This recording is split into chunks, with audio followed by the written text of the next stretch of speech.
बताओ ऐसा सुंदर संदेश नामक नरक। ये संदेश नामक नरक में कौन गिरता है?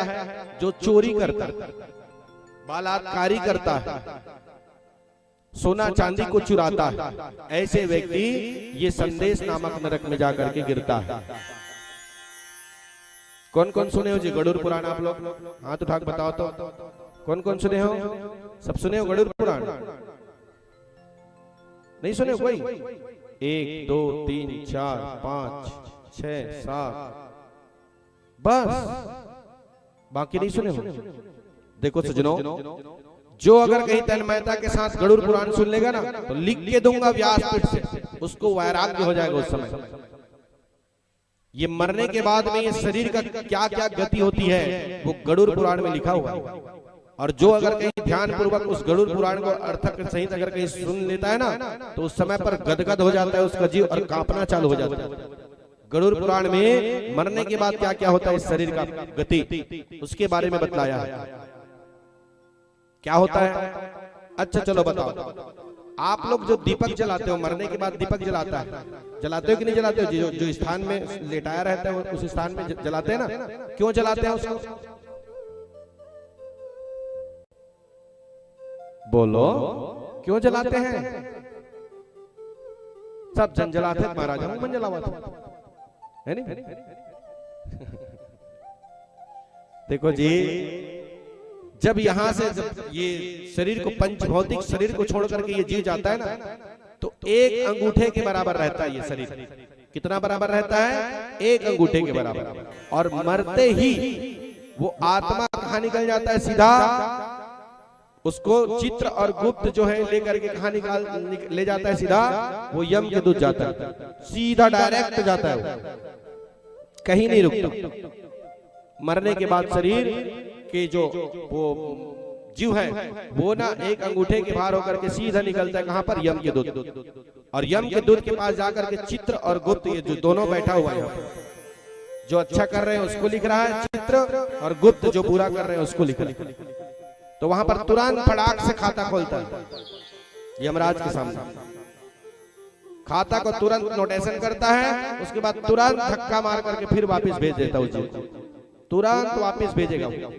तो वो जीव ना जो अपने शरीर पड़ा रहता है उसमें जाकर घुसने के लिए चाहता है, फिर घुस जाऊं, फिर घुस जाऊं, लेकिन नहीं घुस सकता। क्यों? क्योंकि उसके आगे पीछे में यम का दूत टहलते रहते हैं, इस कारण से उस शरीर में नहीं घुसता।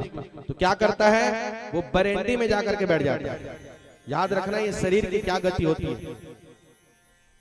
बरेंडी में जाकर के बैठ जाएंगे आपके छत के ऊपर, तो कब तक बैठेगा?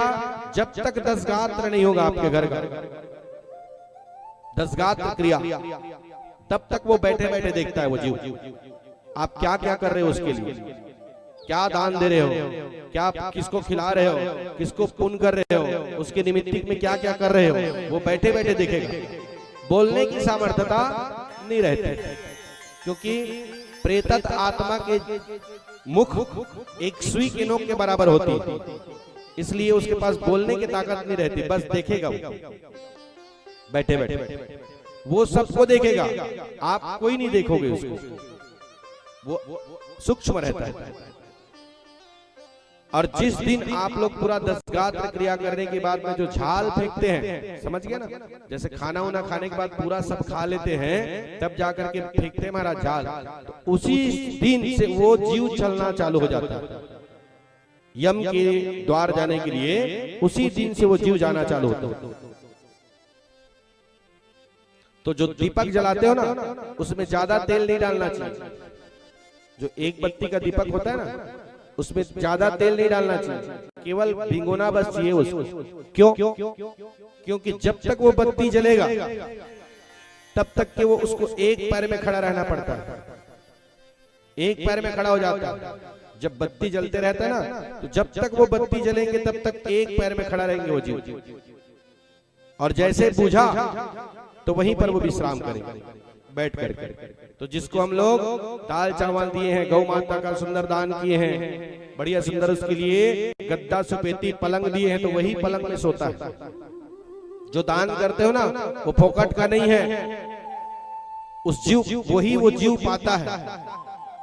जैसे यहाँ पर धूप है ना, वैसे वहां पर भी धूप मिलता है उसको।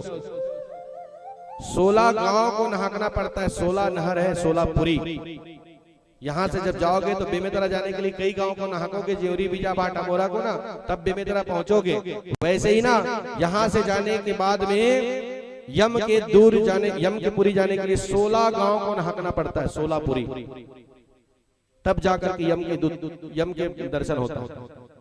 तो वहां पर 4 दरवाजा है। तो जो पुण्यात्मा जीव है वो 3 दरवाजा से गुजरता है, और जो पापात्मा जीव है वो दक्षिण दिशा से गुजरता है।